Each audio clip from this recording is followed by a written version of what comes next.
umuntu uri ku okay ndaza kuri kangiye kwa nibigira wabajije ati nizihe scenario ubona za ntabwo ndi busobanure nyinshi cyane. Scenario nimwe gusa nuko AFC M23 igiye kwisubiza mu minsi itaha Uvira kandi ntabwo izahagarara aho ngaho, izakomeza. Niyo scenario mbona ikakomeza Kalemi, kuko n'abanyakalemi barabarindiye n'abanyakatanga, kuko nababwiye ko abasore nibura 100 buri kwezi bari kwicwa muri Katanga bazira kuba ari abakatange uniquement. Donc scenario nta yindi nibigira kuko Kinshasa yananiwe kuproteger abaturage. Mission ya leta yo de protéger la population et leurs biens barayinaniwe, amahanga yose arabibonye. Ngira ngo Human Rights Watch yatanze raporo, Amnesty International yakoze raporo, Nations Unies biro ya BCNDH yatanze raporo, na Geneve we meme ntuza ho commissaire droit de l'homme Nations Unies yavuze ko ababajwe cyane n'ibintu byabereye Uvira. Donc mwumve ko Uvira AFC M23 igiye kuyisubiza kugira ngo itabare, kuko amahanga yonyine yaratabaje, n'abatari basanzwe batabaza none baratabaje si Uvira, kuko ubonye image zabaye à la veille ko AFC M23 iva Uvira, urebye ukuntu bakoze mutilation, umva ukata ibitsina by'abadamu b'abanyamurenge Uvira. Zo image zirahari, ziri no muri Conseil de sécurité ya Nations Unies, biteye agahinda cyane ku buryo AFC M23 igiye guhabwa noneho uruhusa rwo kwinjira, kuko basabye ko haza une force d'interposition, bayisaba Nations Unies. Yango Rwandiko mwese mwararusomye, ntabwo bashubije, ngo ibiri kubera hari ya Nations Unies yanze ko bijya ku mutwe, byose bijya ku mutwe ya leta ya Kinshasa yananiye guproteja abaturage bayo. Ngo AFC M23 igiye guhamagarwa mu minsi mike, ntabwo bazagiye ku bushake bwabo, ariko mfite amakuru ko bagiye guhamagarwa kugira ngo basubire Uvira, pasere banone Uvira, bagiye gukomeza na Fizi, Baraka, bamanuka Kalemi, kugira ngo bahoshe buriya bwicanyi bwose buri gukorerwa hariya amahanga ari gutabariza. Nta yindi scenario nibigira. Ati se urabona processus ya federalisme. Processus ya federalisme subi inyuma cyane. Federalisme ya Congo ntabwo itangiye ubu ngubu. Ababirigi basiga Congo bayisize ari ama province atandatu. Ayo ma province atandatu muri constitution ya Lulwabur, abantu mujye musoma, mujye kuri internet ushake constitution ya Lulwabur ya 1964. Iyo constitution ya Lulwabur yari yemeje ko Congo yagombye gusigara iri gere muri federalisme, kuko ababirigi bayisize muri forme nta muntu bagombye kubona ugombye kuyobora kira gihugu cyose ukuntu kingana cya 2,345,000 km². Ni igihugu kinini kingana n'Ububirigi inshuro 80. Nuba ngo ufashe Ububirigi inshuro 80 niyo Congo. Congo nuba ngo iyo umuntu ari hari ya Mwanda ni kuri Ocean Atlantique, ureba Angola hakurya. Umuntu uri Mwanda n'uri Goma, abazi Buraya, nuba ngo umuntu umwe ari Lisbonne, nuba ni Portugal, undi ari Moscow mu Burusiya. Nuba ngo uvuye Lisbonne ukagera Moscow, undi abavuye Mwanda ageze Goma. Ibaze rero ufate bango Congo no gufata Portugal, Espagne, ugafata Italie, ugafata Grèce, ugafata France, ugafata Belgique, ugafata Allemagne, ugafata Pays-Bas, ukazamuka Sweden, Danemark, ukagenda bravo bwa Pologne bwose kugera Moscow. Iyo yose uracyari muri Congo. Icyo gihugu rero kidagira umuhanda, kitagira ishuri rizima. Ibaza igihugu kingana gityo cyari gifite universite 3 gusa, universite ya Lubumbashi, universite ya Kisangani na universite ya Ntuza ya Kinshasa Lovanium. None ubu population ya Congo ifite umwe 120 millions d'habitants. Universite ziracyarizo nyizo kandi zitagira gacenana. Ibitaro, ibaze nk'umujyi wa Kinshasa ufite 20 millions d'habitants, ufite ibitaro bine gusa. Ifite clinique université nayo yapfuye, ifite clinique Kinoise yarapfuye amezemo ibyatsi, hari ka clinique Ngaliema niko kagikora, na mama yemo itagira na morgue. Ubu imirambo bari kuyabagira imirambo 1000 par semaine kubera inzara n'abakuru n'abali kwica. Imirambo yose abantu bazi hari kuri Avenue Itaga Kinshasa n'umunuko ukomeye cyane kubera morgue ya Ntuza yuzuye. nta kamorgue kadashobora bakafata n'imirambo na 50 ariko bakazana imirambo 1000. Donc urumva Kinshasa itagira ibitaro umujyi wa miliyoni 20 no gufata nk'abaturage b'u Burundi ukongeraho ikindi gice cy'u Burundi. Ça c'est la ville de Kinshasa Selema. Alors iyo constitution rero muri 64 yavuze ko ngomba komerwa muri federalisme. Umuntu waje kubikura muri 65 ni Mobutu, kuko yarashaka kurya hose, ashaka kurya je kamine, akarya inka za Masisi na zahabu ya Ituri, akarya hose, ava ngo Tata Bomoko, ariko ntabwo yabikoze kugira ngo azana abakongomani bose hamwe, kwa kugira ngo agire inyungu mu gihugu cyose, ariko kira gihugu cyasizwe n'abakoloni. Preve zirahari ko cyagombye kuyoborwa muri federalisme. Intare esheshatu zagombye kuba zite, niba ngo ni orientale ariyo ifite province ya Ntuzaye, Ituri, ya Chopo, ya Haut-Uele na Bas-Uele, iyo ikaba un état fédéré ya mbere. Ugafata Nord Kivu, Sud Kivu na Maniema ikaba eta ya kabiri. Ugafata Holomami, ugafata Tanganyika, ugafata Lualaba, ugafata na Haut-Katanga ikaba eta ya Katanga. None ugafata Kwilu, Kwango na Mai-Ndombe na Congo Central ikaba eta ya Congo.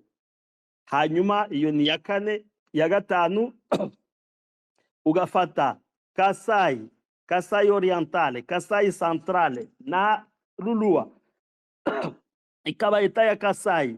Hanyuma ugafata Norubangi, Sidubangi, Chuapa, Mongala na Equateur ikaba eta ya Equateur. Ngizo eta esheshatu zasigaye zagombye kuyoborwa nyuma y'ubukoloni. Iyo rero niyo politique AFC M23 izanye kugira ngo Congo ishoboke, igomba kuba noneho hakaba competence ku bintu byerekeranye na education, bintu byerekeranye na culture, kuko ntabwo wavuga ngo culture y'abakongo barya inzoka, barya imbeba, bakwa imbwa, ngugiye kubizana muri Ituri bafite inyambo. Abo bantu urumva bazahurira he muri culture? Kuko ntihajya ministre w'umukongo azaoblija ko n'abahema bajya bakwa imbwa. Ibyo bintu ntibizashoboka. Ariko buri eta igize ministre wa culture wayo, abantu bagakoza umuco wabyo, bizafasha. Muri education dufite 4 langues nationales.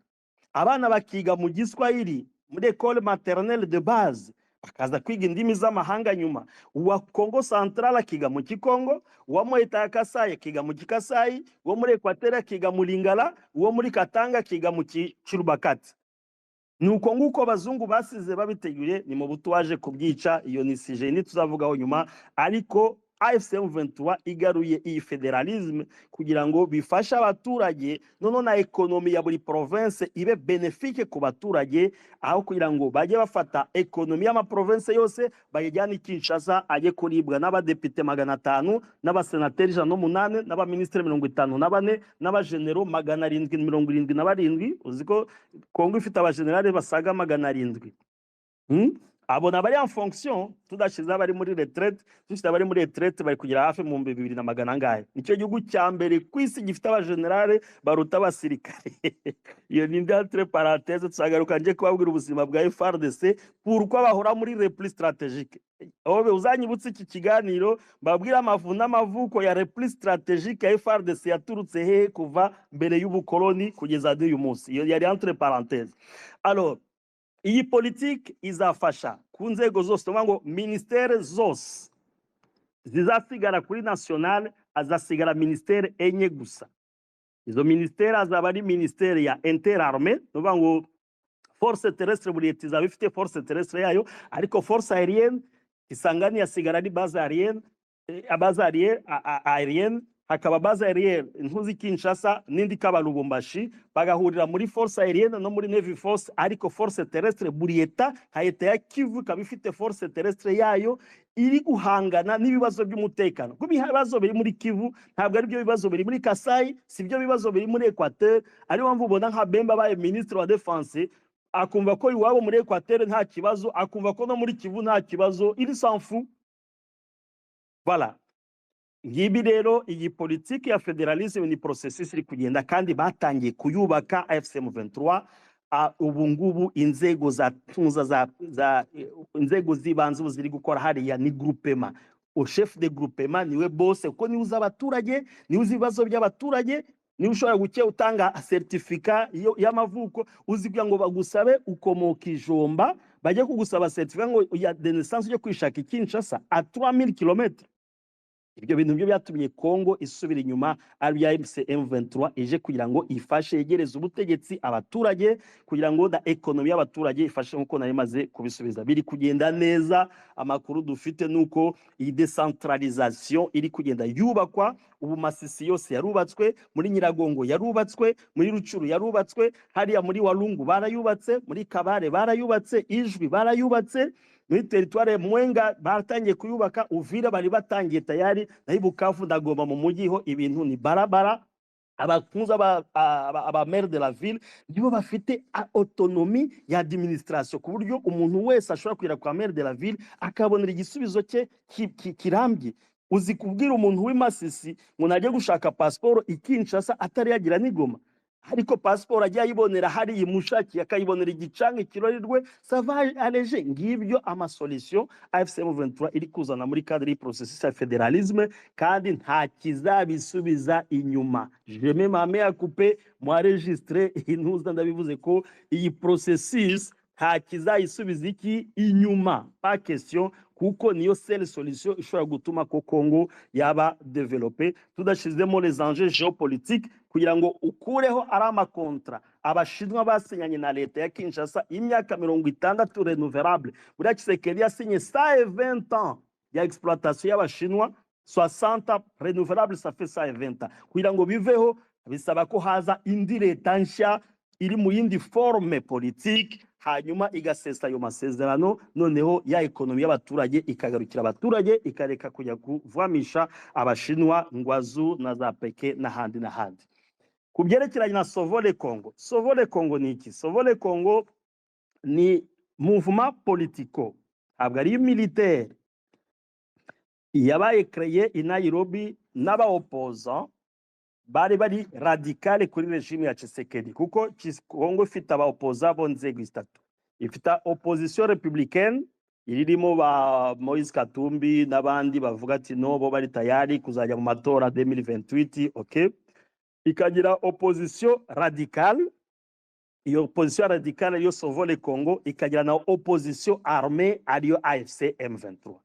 Ariko kugeza iyi saha abantu bashobora kugira opposition ikumvikana ni opposition armée, kuko Tshisekedi nawe afite milice ze yamaze kugira n'abamufashije, bituma opposition républicaine na opposition radicale badasho kugira imbaraga zo kuba bamusukuma bamwemeze ibyo akora bo bashaka. No, kuko bagerageje gukora za marche, bakoze za sit-in, akagenda kabarasa akabakwitamo lacrymogène bose bagacaho, kugeza igihe yavuze ngo qui peut m'empêcher moi les garants de la nation de ne pas changer la constitution.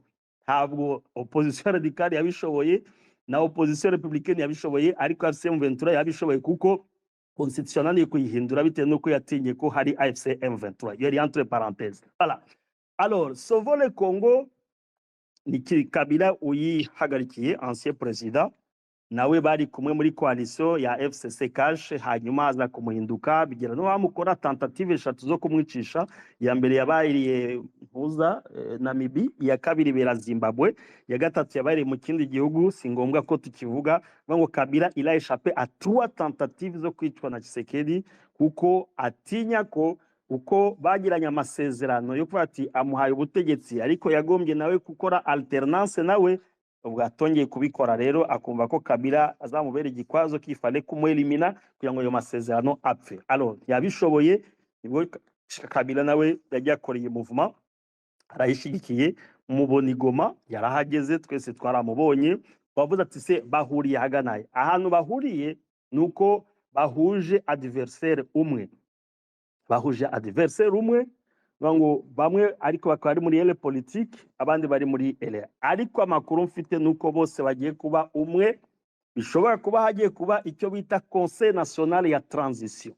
Iyo Conseil National ya Transition izahuriramo imigwi yose politique et militaire irwanya Tshisekedi, bagakora gouvernement imwe, izaba ifite abaministre bari réduit, hanyuma bagaproklama deja aha kiki hobe muramvugisha ibintu uyu munsi bikomeye cyane, ariko ni actualité, ni actualité, L'actualité. c'est actualité.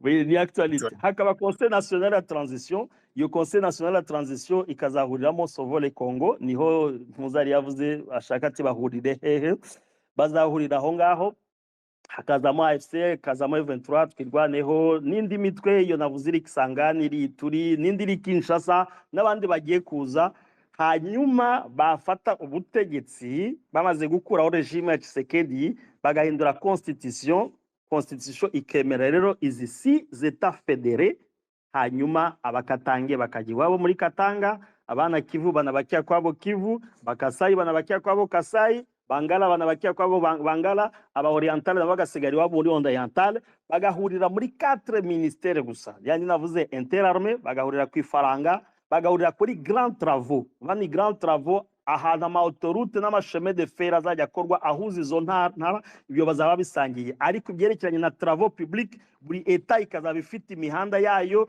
igakoresha kolta yayo, bara bagakoresha cuivre yabo, abandi bagakoresha ibyabo, hanyuma buri eta ikaba develope. Iyo plan imaze kwemerwa n'abashakashatsi bose bakomeye ku isi ko ari cyo gishobora gutuma kira gihugu kigira amahoro arambye n'abaturage bakagira. Ubu rero ngiyo turi kugana muri Conseil national ya transition izahuza abo bantu bose bakeneye impinduka, hanyuma bagahindura constitution. Et à ce moment-là abantu bafite ibibazo byo kubagwa ko atari abakongomani nk'abahema nibaturana na bene wabo hari muri orientale, ntibazongera kugira ibyo bibazo. Abatutsi bari muri Nord Kivu n'abatutsi bari muri Sud Kivu, Banyamulenge bangwa n'abandande, abandi bangwa n'ababembe, nabo bazaba bahuye n'abashi n'abahavu, nabo bazumvikana. Kandi muri icyo kibazo hakazaba hashobora kuba muri Kivu ikabamo muri yo eta ama province atatu, hakaba province ya Grand Nord nango ishobora kwitwa nka Nord Kivu, igafata Lubero na Beni, ngo abandandi bakagira province yabo batazongera kurwaniramo n'abarwandofone, abahutu n'abatutsi.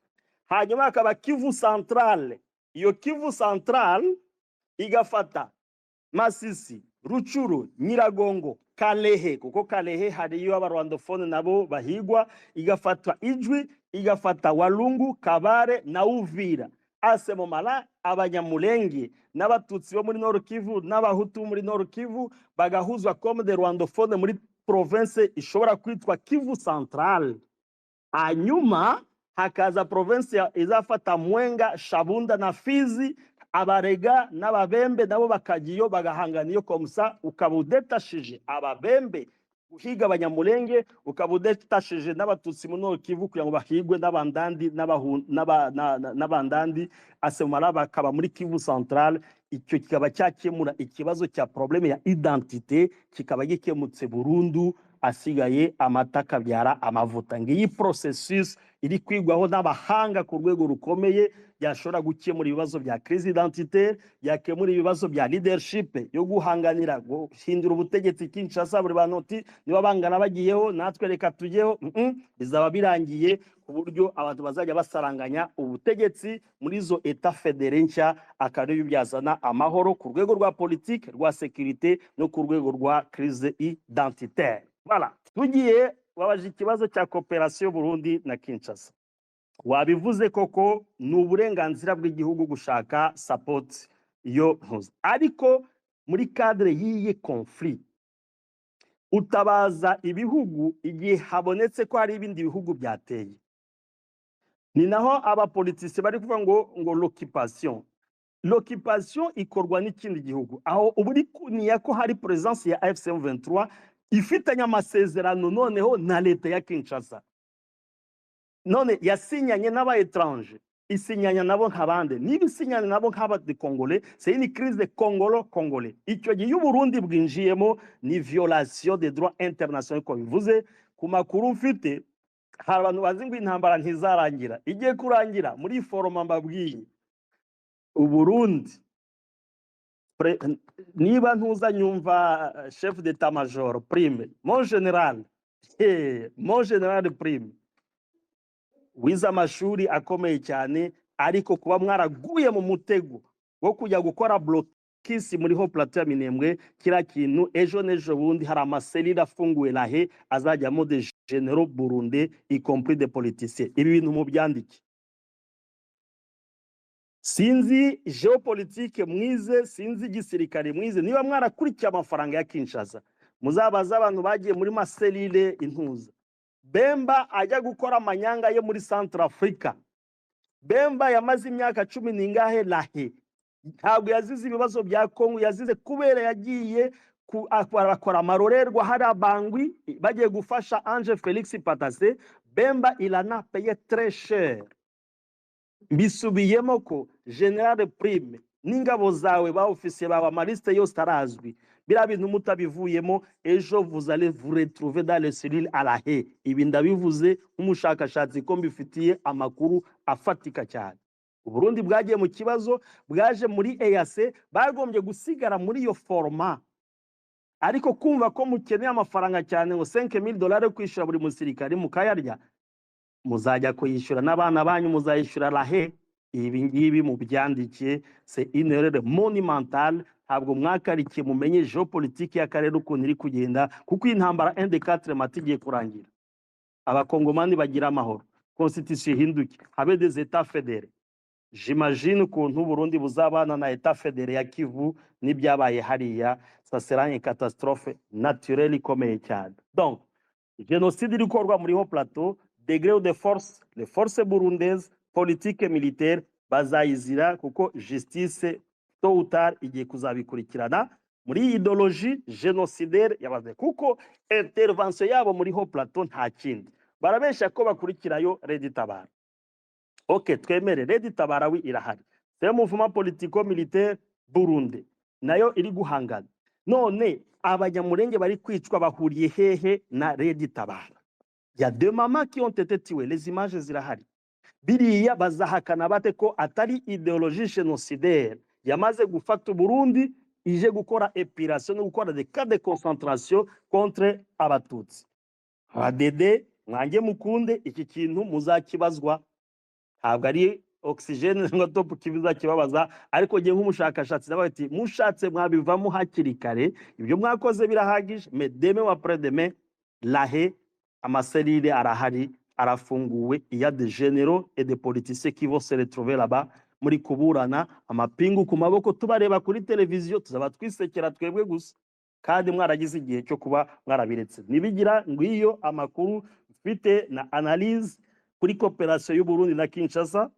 D'ailleurs hari n'amadeni mwe babafite batari banabishura, ariko degré de force la justice va se faire. Il génocide ikorwa abanyamurenge, les officiers burundais bazwi tayari, il y a déjà au moins 7 bari kuri liste, ils vont se retrouver à la haie, bazambikwa amapingu, tuzabakurikira kuri TV5 bari kuburana 1 de 4 matin. Murakoze. Muza adaje vuga ngo hagarikiwe n'ingwe aravoma. Nigeze mbabwira ni intuza y'ikirokoroko cya Rusaki, ukuntu umutereri watinyaga kukegera ngo gifite ikirokoroko gitwika. AFCM 23 ifite ikirokoroko gitwika, ntabwo ari nk'icya Rusake gikonje kiratwika ku buryo ibinkubwira. Jeme mame akupe, urabizi ukuntu nyavuga African boy, ntabwo nyavuga ibintu ntagaze, ibintu nyavuga ku bintu akore ubushakashatsi buhagije. Ibi ubifaye 99% ko iriya programme ya federalisme izaba kuriya nayikubwiye. Ku bya Uvira twabivuzeho bihagije, abantu bahumure, ndavuze bahumure, kandi kuko ubutabazi buri hafi bwihuta tena cyane, kandi c'est très bientôt. Biruhuze bya Glencore na ntuza hobe nibadufasha buzategura ikibazo kubyerekeranye n'amaminere ya Congo, basobanurire biriya bavuga ngo ni pillage de minere, bazanire noneho bira ngo sinzi muzashake kibe kuri Zoom ko musari projection zabahereza, murebe amatoni aca Kasumbalesa, naca kuri port ya Mombasa, naca kuri port ya Dar es Salaam, muzarebe muzamenya pillage ikorerwa hehe, niyo ntuza iyo narrative yazanywe nande ya ivuga ngo za minere. hagiye bwangu byihuse muri Nord Kivu hariya minere zose zihari zicukurwa nko bivuze zira Alpha Mine na Glencore n'aba Sud Afrique n'aba Canadien n'abongereza n'ababirigi nibo batwara minere zose ziri hariya ariko bitangaza kwerekana ngo n'u Rwanda rupia minere iri hariya vraiment je me mame à couper hazagira umuntu unzanira ntuza document nangwa werekana niba ari entreprise y'u Rwanda iri hariya nge narayishakishije pe yaba Kalima yaba muri mine zira zose zatwangiza na he yaba no muri Ituri nashatse company nimwe niburi hagarikiwe n'umunyarwanda nangwa niba ari n'umukongomani ukoresha amafaranga y'u Rwanda narayibuze ariko nabonye entreprise z'ababirigi nabonye z'abantuza iz'aba Sud Afrique la liste gelée uzashaka zaze muri DM nzayimuhereze n'amakapito n'amamatiere batwara n'amakontenere batwara na quantité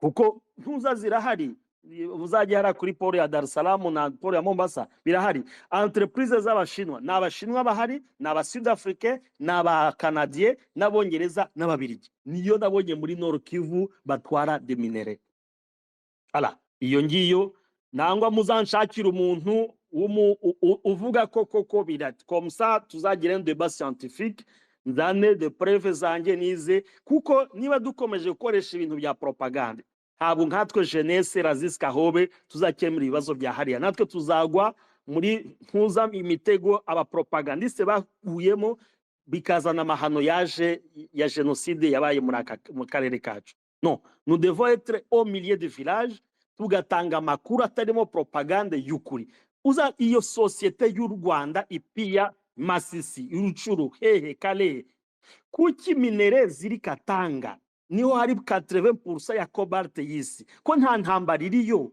ko nta ntambara iri Kale igintuza iri Manono ariho hava lithium ariho za AVZ ziri n'andi ma entreprise y'aba Australien batwara ntuza lithium ko nta ntambara ihari ariko intambara ikaba Masisi na Rucuru Irucuru ni yihe mini bayo iyo minere bavuga batwara Rucuru na amajagi muza amajagi na mabuye y'amakoro de territoire ya Rucuru nta nahantu wakura nibuye ibuye ry'isarabwayi hanyuma ngo uyade minera ibunagana ni hiwacu ibunagana nibuye ry'isarabwayi ntiwaribona iyo minere ya Bunagana ya Rumangabo iva he ini parti ya Rucuru ni park ya Virunga ivuye hari ikibumba ikagera Mai ya moto sibyo Masisi usibye Rubaya na hariya intuza agace gatoya nibura hariya Darengungu kwanza ubutangiye kujya muri Sud Kivu zaruzirantaka nobonekaho indi minere iba muri Masisi ni yahe manere ziba Walikale ndo control na bazalendo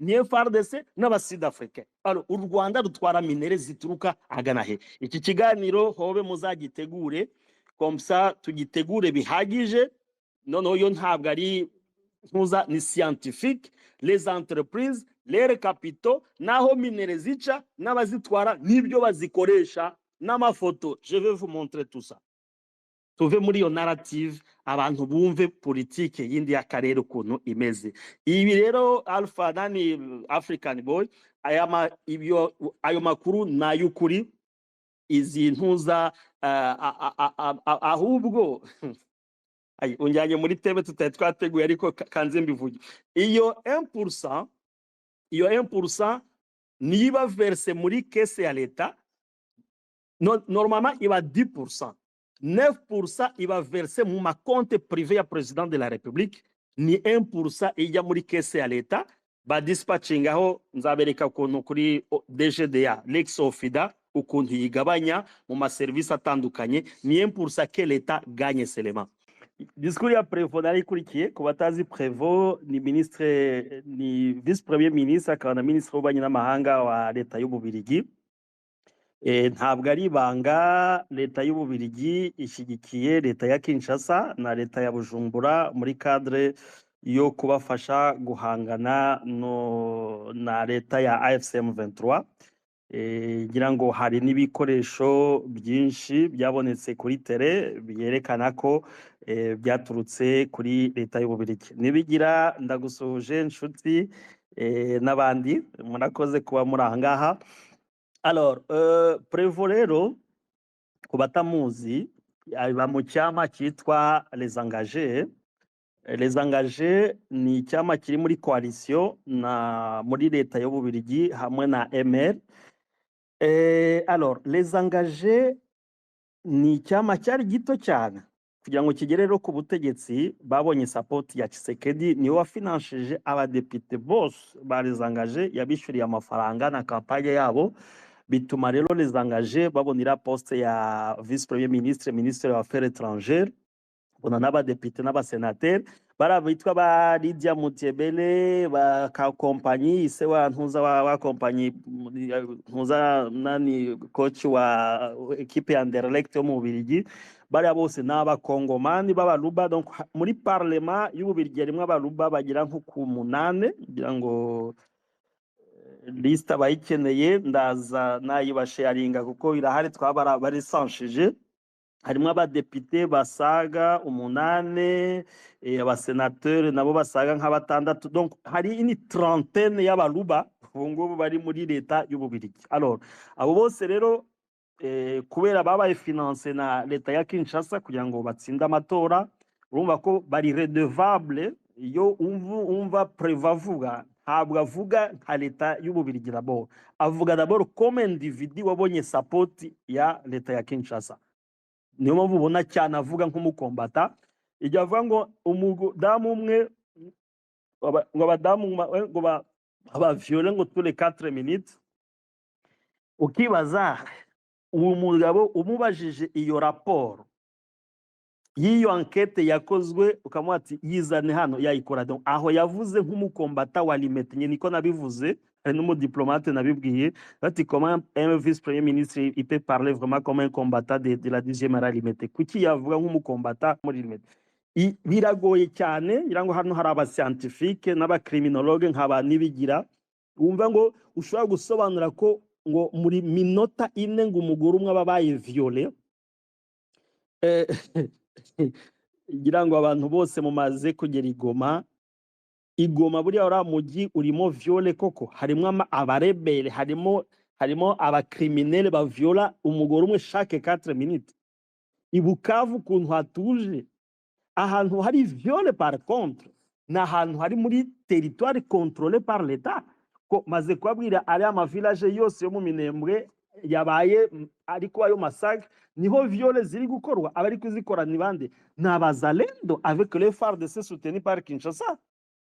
Viole zindi mbabwe ziri gukorwa na Codeco. Babwe ko dufite ibihamya ko Codeco irutse kubona amatoni n'amatoni y'ibikoresho leta yabohereje kugira ngo batsembetsemba abahema niho viole iri, ariko nta musada uri kujyamo. Niki bashakira kugira ngo aeroport ya Goma ifunguke? Zela nafungura bino memoire Razis Kanaloba. Naloba Oui, bien sûr. Bien, go ahead. Yope loba na lingala ati naloba biloba. Loba. Aeroport cyo bayishakira muzi ko dusubire muri 94 Operation Turquoise yakoresheje aeroport ya Goma kugira ngo ihereze ibikoresho byose ex-FAR yabonye bagiye gukoresha ngo bitegure muri 96 bagiye kuza gutera u Rwanda. Byakozwe na aeroport ya Goma kuko n'icyo gihe niko byagenze, kugira ngo aeroport ya Goma yabaye source ya ntuza ya ravitaillement ya ex-FAR yaje kuba après Interahamwe. Icyo bashakira aeroport ya Goma izo mfashanyo ni ukugira ngo aeroport ya Goma ifunguke, ko nimara gufunguka bazahita ari kunegosia. Ejo bundi ngira ngo abari muri Belgique na France mwabonye ko habaye inama y'abaministre ba affaires étrangères ba Union Européenne. Ikibazo cya Est ya Congo cyagiye sur l'agenda kuko agiye Kinshasa yabyemeye Tshisekedi kwivalinye iradose kuri agenda ya Union Européenne. Icyo bashaka constituer une force d'interposition izamanuka ngo izanye imfashanyo yahagera n'ibikoresho asigaye akaba ifite manda yo kwajisa. Donc aeroport ntabwo iri muri izo mpunzi baje gufasha ziri hembeze ko nta kambi nimwe ikiri hari Goma. Donc icyo bayishakira nuga ngo bayikoreshe nka Operation Turquoise. Ndafunze entre parenthèses, nari mfunguye parenthèse ndayifunze. Alors iyo ntuza rero ko aeroport nyine ifungutse nicyo bashaka kuyikoresha, kuko niba ari imfashanyo bashaka gukoresha tujye par exemple muri crise ya Israel na Palestine. Abashaka kuzana imfashanyo bashobora kuzishyira kuri ntuza, bazishyira no muri Egypte, hariya muri muri biriya bibuga biri hafi ya Sinayi, imfashanyo ziragenda. Niba bashaka imfashanyo, hari aeroport ya Kamembe, hari na aeroport ya Rubavu, bazagwa aho ngaho, izo mfashanyo zizagera i Goma, imfashanyo zagira intuza, bakoreshe nk'ukuntu iya miryango itabara muri Gaza ikoresha aeroport za ntuza za Egypte. Aeroport za Egypte niho ibikoresho bigwa, bakagenda bakabibashyanira. Nabo rero niba bashaka kugira ngo bayikoreshe, ntabwo ngo M23 basubize uko, ariko nge niko mbitekereza nk'umushakashatsi, kuko yisaha gufungura aeroport ya Goma, ngo mumenye ko operation Turquoise zabitangiye, kandi intambara yazahabera noneho yazazana amadega akomeye cyane. Ce n'est pas le moment que l'aéroport ya Goma igomba gufungurwa kubera umutekano w'igihugu cy'abaturanyi kiri vize d'abord, kuko nicyo kiri vize cyane, n'amahanga akeneye nyine ko agifite ipfunwe kubera batashoboye kusapotinga umugambi wabo wo gutsembatsemba wa genocide, bacyumva ko bakeneye ko haba indi genocide, bakumva ko bakoresha aeroport ya Goma kugira ngo babigereho, ariko nizere ko batazabigeraho, ko byo byararangiye, yo fini, iyo ni inzozi barimo.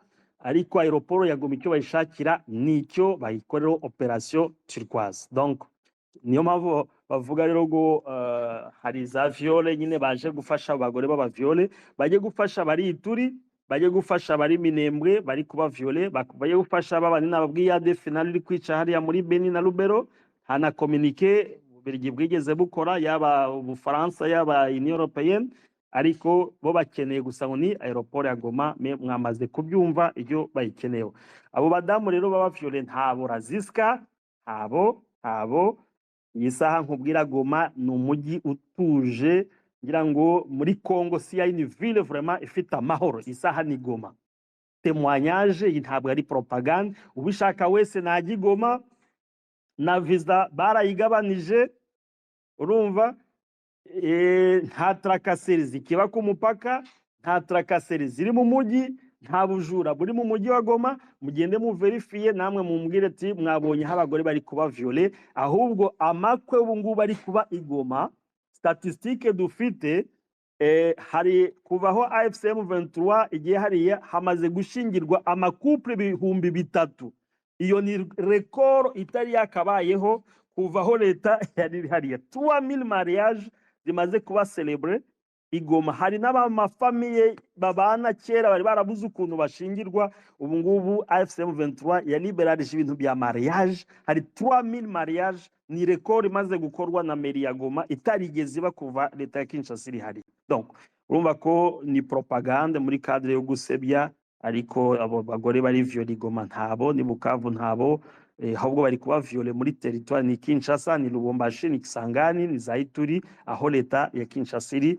Kandi aeroport nongeye kubisubiramo cyo bayishakira no bayikoreshemo operation Turquoise, bamanure intwaro hanyuma bakore ni force d'interposition Union Européenne, ariko umugambi nizere ko batazawugeraho. Murakoze Raziska, ngiyo commentaire ncubije nk'umushakashatsi pana nk'umunyepolitike kuri icyo kibazo cya aeroport n'ikibazo cya discours ya Prévost sobanura by'amaviole muri territoire iyo ikontrole na AFC M23. Murakoze. Ingabo za Tanzania turabihamya ko ayo makuru ahari. Ingabo zabo zatangiye kwinjira muri cadre yo kuba ngo nabo baje gucunga umutekano wabo, ziko Kongo ihanye nabo umupaka hariya muri kiyaga cya Tanganyika, mu kiyaga cya Tanganyika. Donc amazi Kongo iyagabanye na ntuza na Tanzania. Izo ngabo ndabihamya ko zaje, ahubwo akaba ari ingabo zabo z'ubutasi ziri i Burundi, niko bose niho bakorera, niho headquarters zabo ziri. Ariko bakaba bagifite ubwoba bwo kwinjira muri iriya crise, kuko nibayinjiramo SADC yaramaze kuvuga ko yo itari tayari kwinjira muri crise. Naho ngaho Samia Suluhu akiri gushidikanya, ariko iyi saha makuru dufite izo ngabo zo zirahari, ariko ntabwo bari binjira muri crise ouverte kugira ngo bafate, kugira ngo baze gutangira gukora bitwaro. Ariko iyo ntuza iyo tentative irahari, nuko akiri kuvugana na Lorenzo ku makuru dufite ko Lorenzo bishobora ko aramubwiye ati keba uziye kudukoraho dore ibyo Uburundi bwakoreye EAC. Uburundi bujya muri la crise, none ubu EAC yagize ikibazo ukuntu yakwinjira muri cadre ya négociation hagati ya Congo n'u Rwanda, byabuze gica kubera hari un de membre wabaye belligérant, Lesa akavuga ati natwe turi ba facilitateur nka SADC, ni winjira muri iriya crise uzaba uduteje ikibazo kizatuma Angola itajua role yayo yo kugira ngo izane amahoro muri Congo. Kandi we yarabyemeye kandi abishakira kugira ngo azabone umudari comme champion ya pays ya Afrique. Naho Samia Suluhu akiri kuduta, ariko ibyerekeranye n'ingabo zo zirahari, kandi n'ingabo z'ubutasi z'abatanzania ziri gukolabora na FRDC. Hari na ingabo za Demiape baherutse exterieur baherutse muri Tanzania muri cadre échange information n'ibikoresho byabo bimwe bashatse kugira ngo batangire gukoresha. Iyo sage confirme ayo makuru ko tuyafitiye fact zifatika, ariko icyo kibazo cya diplomasi Perezida wa Tanzania na Lorenzo akaba ari wakiri kudiskita. Ubwo rero ariko Samia wakaba ashaka kwinjira muri iriya crise, kuko ba emiseri ba Kinshasa bari kujya Tanzania buri gihe cyose gusaba iyo mfashanyo kugira ngo abasirikari bafashe muri cadre yo kugira ngo bahagarike AFC/M23 itinjira muri ariko indi forme ya geopolitique hari nuko Tanzania itinya ko okawo AFC/M23 ifashe Kalemi, kuko Kalemi niho bacisha muri ya koridoro. Bakugiriye ibiganiro natanze mvuga ku makoridoro, la koridoro este, koridoro za Lobito n'izindi. Hari koridoro iri hariya bita koridoro este Kalemi, niho amabuye y'agaciro ava y'Abashinwa bakura hariya muri Tanganyika bakacisha Tanzania, kandi Tanzania ibonamwe amafaranga menshi ya transit, kavuga ati iyi couloir nitayiproteja AFC/M23 igafata hariya ahantu ntabwo tuzi collaboration abo twarabarwanije, baradufata abasirikare bacu babakubita inshuro babacisha mu Rwanda barabatuzanira, bari abantu tuzagirana ibibazo. Ubwo rero bagashaka nabo kugira ngo baprotege intérêts z'Abashinwa. Iyo ni muri cadre ya geopolitique, ariko ngira ngo bizabagora bikomeye cyane kuba nibinjira muri iyo crise. Iyo crise ishobora kuzatuma amakuru dufite muri cadre ya politique muri Tanzania, Samia Suluhu za manifestation zikomera, opposition ikabona inzira yo kwerekana ko noneho Samia yinjiye muri crise hanze, ubutegetsi bukaba bwahinduka hagati mu gihugu. Icyo nacyo bari kugitinya, ariko je confirme ko ingabo zabo deja zatangiye kwinjira muri processus yo gushaka kongera kuza gusapotinga FRDC contre AFC/M23. Murakoze. Nabivuze nko muri cadre yo kugira ngo Kinshasa ihungabanye umutekano, uko yafunze amabanke, ntabwo ari amabanke gusa, nibajyana n'ikindi yafunze. Hari code ikoreshwa muri commerce extérieur, mu bucuruzi bwo hanze, ngo uri Bangkok nangwa uri ntabwo wafata conteneur hari code bajya batanga kuri douane. Iyo code ukayishyira kuri conteneur, iyo kwa ngo iyo code yishyizeho iyo bije Goma na Bukavu, ntabwo iyo QR code ishobora kwemera. Iyo nayo barayidesactiviye muri cadre kugira ngo akore blocus abaturage bo muri Est bicwe n'inzara.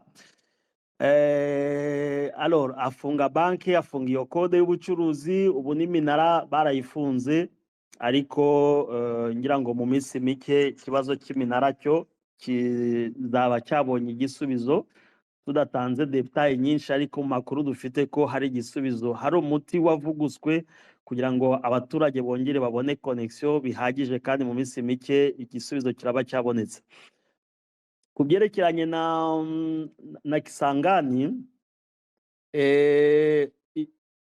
ubu ngubu navuze ati ko muri cadre ya abaturage bose bari gutangira kwirwanaho. Biriya bitero byabaye, icyo gitero cyarabaye koko, ni drone kamikaze yo bita ICV, irasa no ku rwego rukomeye cyane, yatewe ku aeroport ya Ntuza ya Bangoka Ikisangani. Yashoboye no kwangiriza ibikoresho bimwe bya gisirikare by'itumanaho. Nuvuga ngo muri province orientale hariyo indi mitwe iri kwirwanaho, kuko nababwiye ko Tshisekedi ari gukoresha uko ashoboye kose agateranya amoko yose, kuko yari kubikora muri Equateur, nabivuze no muri Ntuza abaturage bitwa Bambole yabateranyije n'ubundi bwoko bari kurwana nabo, hamaze gupfa abantu basaga nk'ibihumbi nka 2,000 angahe kuva muri 2023. Hari indi mitwe myinshi yavutse hariya muri Kisangani iri kurwanya leta, akaba ariyo muri iyo mitwe rero ifite ibikoresho nk'ibyo ngibyo yatangiye gutera kuri ingabo za FARDC zihari. Hari n'imitwe y'aba mercenaires ihari ari kuri aeroport ya Bangoka. Hari n'aba FDLR bavuga ko nabo bashobora kuba bageze hafi nko kuri 600 kuko nibo barinze kiriya kibuga. Donc hari imitwe yatangiye gushoko, iwacu mu Kinyarwanda cyacu bayita ngo no gushotora, sinzi niba gushokora, sinzi ni mu Kinyarwanda cy'u Rwanda ariko babivuga. Hari imitwe iri gushokora, hari nayo itangire kureba imbaraga zayo. Ni muri yo kandi ibyo bitero byabaye, ariko no muri semaine hari amakuru dufite ko hari ibitero de grande envergure biri gutegurwa n'iyo mitwe yindi iri muri province orientale iri kurwanya leta, ishobora gutera pas seulement kuri aeroport na hara mu mujyi, n'inzira iva hariya za Nyanya, muri bifurikasiyo ya Nyanya ujya Bafasende na Ituri. Donc ibyo bitero byo mu byitege bigiye kuba muri iki cyumweru gitaha. Ayo makuru turayafite kuko Tshisekedi babangamiye abantu benshi cyane, abangamiye abantu benshi cyane. Alors ibyo bitero nabihamije ni ukuri, mvuze hari n'ibindi bigiye kuba bikomeye cyane muri ibi byumweru tugiye gukurikiraho. Alors kuri bya Uvira abantu benshi babyita ngo ni igitutu cya politike, ariko nyine navuze ko mu makuru twavuganye n'abadiplomate batandukanye baba no ku rwego rwa Doha no ku rwego rwa Amerika na Union Européenne, bavuze ko M23 yabikoze muri cadre kugira ngo abe un bon élève ukuntu yabisana. Ntabwo ari ubwa mbere yabikora, ngira ngo abantu bibagirwa vuba. Ingabo za ntuza za EAC ziza zari zoboye na General Nyaga.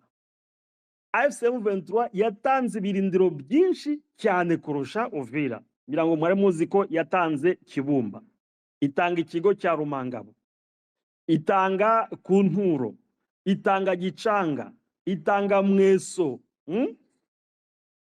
Nuko abantu bakunda gukurikira gusa ariko ntabwo nabagaya wenda hari, kuko twebwe turabikurikira kuko niwo mwuga niko kazi dukora. Ariko urebye territoire M23 yatanze iri kuha ingabo za Kenya, ingabo z'u Burundi igihe yari zaje muri cadre ya EAC zitari zaba belligérant, zaba muri kote ya FARDC, n'ingabo za Sud Sudan, ni hanini cyane. Nta nubwo hangana, nta nubwo ari Uvira, nta nubwo ari na kimwe cya kabiri cyaho icyo gihe batanze. Donc ibyo basanzwe babikora. Na Sake, ngira ngo muri Bukasake ya mbere bayigezemo, naho muri cadre kwerekana ko bari muri cadre ya négociation. Icyo gihe ndahere niho hakiri processus ya Rwanda na processus ya Nairobi, bayigezemo. Sake bayivamo. Mushaki bayivuyemo kangahe? Mushaki bayivuyemo bayisubiramo inshuro enye. Amatariki ngira ngo ndayafite yose igihe bavuye za Mushaki. Donc Uvira ntabwo bantu be kwifata ko bibaye action ya mbere aho M23 itanze muri cadre ya négociation. None se niba abantu bavuga ati ni pression, icyo gihe cya ntuza cya EAC yari pression yari turutse none, kandi icyo gihe na Amerika nta nubwo yari yakagiye muri cadre ya processus ya hariye. Donc basanzwe babikora, so bwa mbere nibinanirana bazahisubiza nkuko bishubije Mushaki, nkuko bishubije Kicanga, nkuko bishubije Mweso, nkuko bishubije ikigo cya Rumangabo, nkuko bishubije Kibumba, nkuko bishubije Sake ngira ngo yabaye nk'inshuro enye bayivamo bayisubiramo bayivamo. Abantu Isake yari yabaye Isake, hari harabuze inkoko kazi gusa, ariko Isake yari yabaye Isake ibikarishe cyane. Donc abantu be kujya bibagirwa, ce n'est pas la première fois ngo nibinanirana. Umuhuza nabona ko binaniranye, kandi ubu bisa nkaho byananiranye. Abakurikiye discours Tshisekedi yavugiye ejo bundi ku badiplomate, yababwiye ko okay ngo yemeye ko hagiye gukoresha ntuza dialogue, ariko iyo dialogue akavuga ko ngo izabera muri Congo, urumva ko buriya aciye amazi ibyo abahuza basabye ko hagombye kuba ibiganiro bya Doha n'ibiganiro byagombye kubera Lome. ngira ngo umwana abonye tourne ntuzaherutse gukora perezida wa Togo Nyasimbe Yadima ari kumwe n'abandi ba perezida ba kera Noma ba Obasanjo ura mu presidente wa kera wa Ethiopia ari hamwe n'uri ancien president witwa Masisi na ntuza na perezida wa kera wa Kenya Uhuru Kenyatta. ngira ngo nababonye i Kigali mbabona bageze ntuza Kampala. Sinzi bari gutegura no kujya Kinshasa muri cadre yo gutegura ibyo biganiro, ariko byose Tshisekedi yamaze kubikubita hasi bavuga ko ngo dialogue ngo izabera ngo ni Kinshasa, ngo ntashaka kwizongera kubera hanze, ngo ntabwo izakoreshwa n'abanyamahanga. Tugomba ngo processes zose zihari agenda zikubita, ariko iyo muri cadre ya analyse. Donc AFC M23 igihe yavuye ibyo bayisabye yabikoze, Tshisekedi akabyanga wagakora ibindi.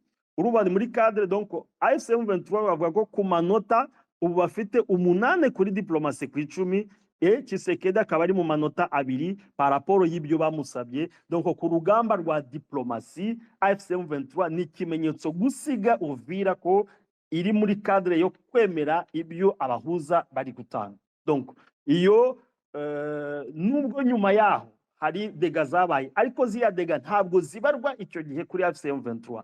Dega ziri kubera iyi saha Uvira nkuko nabivuze ara ma village yose nababwiye abanyamurenge bari kwicwa n'iyi saha.